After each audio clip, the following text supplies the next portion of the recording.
নমস্কার বন্ধুরা, দীপা লাইফস্টাইলে তোমার সবাই স্বাগত। তো এটা আজকে হলো আমার ফার্স্ট ব্লগ। তো সকাল সকাল শাশুড়ি মা করতেছে ছাদে যেতাম, গিয়ে সেটা ওইখানে একটা আমরা ছোট্ট কুমড়া গাছ উঠছে, তো কুমড়া গাছের ডুগাটা লুয়ে যেতাম। তো এটা দিয়ে আনলে মা আজকে এটাতে ডাল রান্না করবো। তো গেছি, কী রোদ্র উঠছে বাপরে বাপ। তো ডুগাটা কাটলাম, কেটে সেটা রাখছি, ভালো বড় হয়েছে ডুগাটা। তারপর কী করছি, উমা পাশে দেখি সুন্দর লেবু গাছে লেবু ধরে রাখছে। মাঝে মধ্যে আমরা নিয়ে খাই, বাট সবসময় খাই না। তো তোমরা যে সময় ঘরে থাকে না তখন ওইখান থেকে লেবু এনে খাই, ভালোই লেবুটি। তো লেবুটি এনে সেরা আবার ডুগাডের হাতে লইয়া আওয়ার সময় মনে পড়ছে আর কি সুন্দর একটা গাছ আছে, গাছটা হলো মুসাম্বির গাছ। তো মুসাম্বির খুব সুন্দর মুসাম্বির ধরে রয়েছে গাছের মধ্যে, দেখো তোমরা।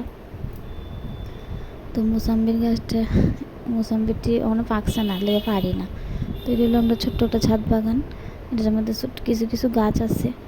আর যা রৌদ্র লেগে বেশিক্ষণ দাঁড়াইছি না, আই পড়ছি। তাই ঘরের দিকে নামতেছে সিঁড়ি, নেমে সেরা তোমার গেছি শাশুড়ি মার কাছে, গিয়ে দরজা লাগাই না। তারপর আরেক দরজাটা ঢুকছি, ঢুকে মারে দিয়েছি। মা ডুগারে সুন্দর করে কাটে টেটে রাখতেছে। তারপর আই পড়ছি ঘরে। তো ঘর টুরটা সুন্দর করে গুছাইয়া চোপা টোপাটি গুছাইয়া সেরা তারপর গেছি স্নান করতাম। স্নান করে আই পড়ছি, আয় সেটা সিঁদুর টিঁদুর দিয়ে ফের গেছি পূজা দিতাম, পূজা টুজা দিয়ে আসছি।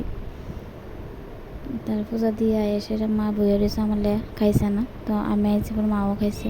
তো এখানে খাইছি আজকে কালকে জল দেওয়া ভাত, আলু ভর্তা আর ভাজা। তো মাও খাইতেছে আমার লগে, তো মাও খাইতেছে আমিও খাইলাম। খাইতে দুপুরে রান্না করলাম। তো রাঁধছি আজকে তোমার কুমড়া পাতার ভর্তা, এখানে করছি পটল পোস্ত, এখানে গেছে সয়াবিন তরকারি, আর করছি ডাল। তো এটা হলো আজকে আমার ছোট্ট একটা মিনি ব্লগ। প্লিজ আমার পাশে থাকো সবাই, আমার চ্যানেলটা সাবস্ক্রাইব করে দিও।